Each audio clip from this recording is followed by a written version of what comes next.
She was either sexually abused, physically abused, verbally abused. She was stripped of her father. She was raised to believe that black men were nothing. Okay? She was bullied by boys and told she was ugly her whole life. I always know what it is. Same thing with the boys. Father wasn't there. The mother psychologically castrated them. What do I mean by that, mothers? Because you know y'all tongue can cut. Watch what you say to your son. Y'all be on the street. Oh, you ain't going to be no good. You're going to be just like your father. I wish I never had you. You don't ever say that to a child. Because if you keep on telling him he's nothing, sooner or later he might just decide to make you a believer. Yeah. That's right. This is when they give up on trying to prove to you that they can be somebody because you never believed they could. But psychologically speaking, what do we know? Many of us beat up on our children because we don't think much of ourselves. Did y'all hear that? There's a direct relationship between child abuse and low self-esteem of the parent. That is a replica of you. And because you don't like you, how the hell are you going to like your offspring? In America, mothers are more likely to prevent interaction between father and child for personal reasons rather than factors relevant to child development. This ain't just black women either. Ladies, the child came through you, but it don't belong to you.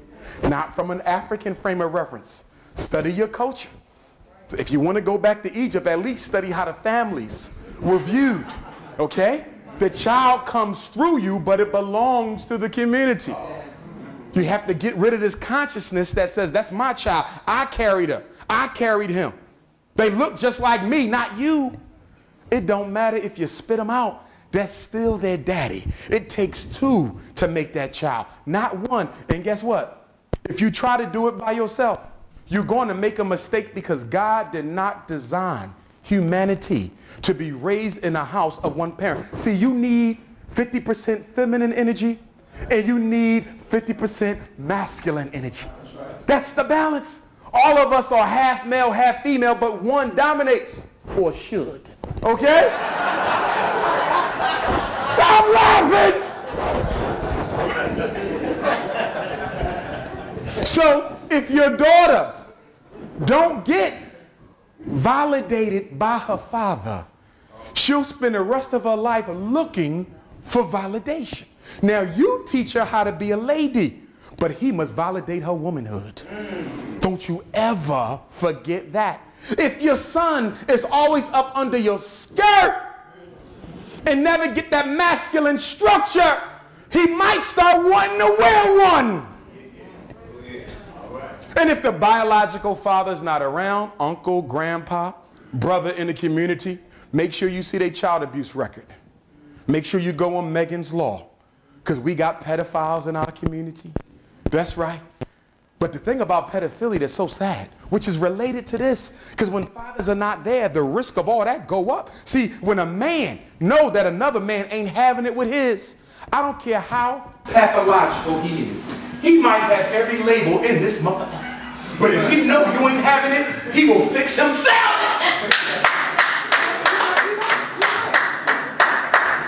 That's right. Oh, I'm usually sick, but not with this child. I'm healthy as a mother. That's right. The facts: black fathers are less likely to disclose the pain surrounding their absence from their children's lives, which can lead to misperceptions about their commitment. I deal with this all the time. The black man's hard exterior, we don't like to let people know we hurt. I can't see my children, but I can't let nobody else know that. So to the world, it looks like what? He don't care. But when Dr. Umar gets him in the office and we start talking, he got to muster all the spiritual energy in his body not to let that tear flow. Because it hurts us. And we got to talk about it. And fellas, we got to do what? We got to start developing some support groups for black men, where we come together and talk about what it is to be a black man. I didn't say your Moorish philosophy. I didn't say my Pan-Africanism. I didn't say your Hebrewism, your Quran, or your Bible. I didn't say whether you're Democrat or Republican or no party. We ain't going to talk about that.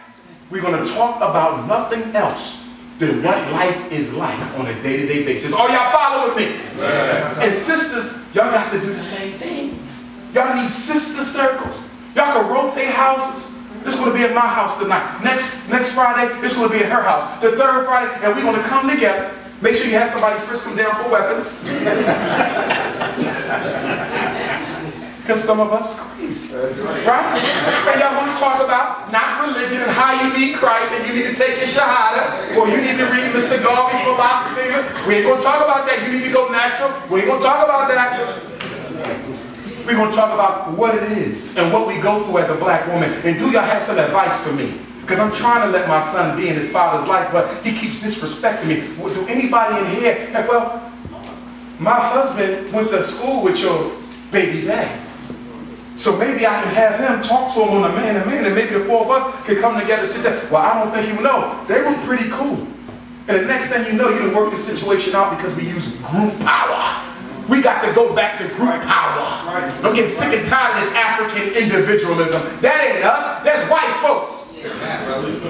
Fathers, make sure that the custodial parent, the mom, the grandma, doesn't turn you into a police officer only for your children. Some of us are destroying the relationships with our children because we allow the custodial parent to only call on us for police reasons. Are y'all following me? He's hanging with gangs. He's sneaking girls in the house. He's not going to school. Teachers are, If you don't have a relationship with your son, you don't have grounds to discipline. Discipline must be done with love or it's not discipline, it's abuse. And that goes for the ladies too. If you are non-custodial and that parent says, look, you need to come and get him because you're the mom and she's a girl, or you're the dad and he's a boy, you have to politely tell them, I need to get to that point. Me and my son just hooked back up. I cannot risk destroying this relationship so you can have law and order in your house. I'm not trying to be disrespectful, but if you never kept me out in the first place, we wouldn't be going through this. So I don't like what he's doing to you. Even if I do, I'm not going to tell her. I don't like what he's doing to you. But I got to build the relationship first. The worst thing I could do as a therapist is come in and go right to a child's problem. You never do that. Well, I saw him, playing with his ding-ding at night. I sit down with her son. I'm not going to talk about that. That boy don't know me. Hey, why you playing with your meat, son?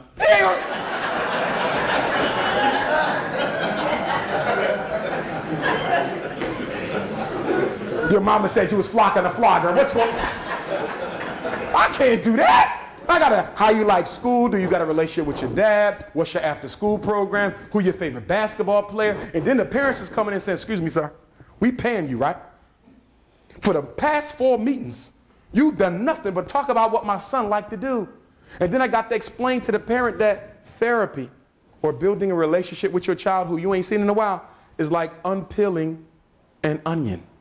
You got to take it layer by layer. You don't go straight in or you'll mess the whole damn onion up. Okay? I got to peel. And when I think he's comfortable enough with me, then I slowly start touching the reason you asked me to meet with him in the first place. That's the same thing you do as a non-custodial parent. Remember, a good parent is a what? Benevolent dictator. A good parent is a benevolent dictator. What is a benevolent dictator? Someone who controls the outcome. But to the people they controlling, they not even aware of it. It's like the United States government and black people. Okay? Okay? So when you're dealing with your children, you got to be the same way. Your son say, Dad, I want to go over here and play basketball for high school, but that school got the worst murder rate in the neighborhood, but they are #1 in the country, right? So you like, I need him over here. I got to find a way to kind of make him want to go there without me telling him he's going to go there. So I might take him to an open house. I might take him to a couple games. I might set it up for some of the players to come holler at my son. That's what a benevolent dictator does. You are a strategist. I don't want my daughter hanging with them girls no more. But I can't come out and tell her that. I got to find a way to make her like this group. You must become a benevolent dictator. Never steal from your children the ability to make decisions for themselves, because if you do, when they become adults, they'll be so anxious about making decisions that they'll never be able to. These are the people who smoke cigarettes all the time, alcohol all the time. They drown out their worry because they grew up in homes where the father ruled with an iron fist, the mother ruled with an iron fist. All you're doing is messing those children up. It's like a girl who's 15 and naturally she's liking boys and you telling her, I better not see you looking at them, touching them, talking to them, boom, boom. Then she like, Dad, what, you want to be gay? What's going on in this house? Okay? You can keep her from having sex, but you want to introduce her slowly to masculine energy so she'll know how to deal with it up in college when your ass ain't around no more. And she become the biggest buck wild at Morgan.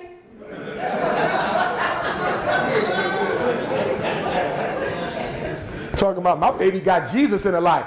Yeah, and a few other people. Peace and love, Black family. Dr. Umar Johnson coming to you live from Philadelphia, Pennsylvania. I'll be coming to Wichita, Kansas, Saturday, February the 23rd at the All Occasions Event Center. That's right, mark your calendars. There will be a showing of Hidden Colors. There's going to be some power-packed information on the war against black boys and what you can do to protect your sons and your daughters. We're also going to talk about the police shootings, the RICO law, and a lot of the other issues that have the black community in Wichita up in arms. So you need to be there on this day. Clear out the calendar. Nothing is more important. Saturday, February the 23rd, Prince of Pan-Africanism in Wichita, Kansas, at the All Occasions Event Center.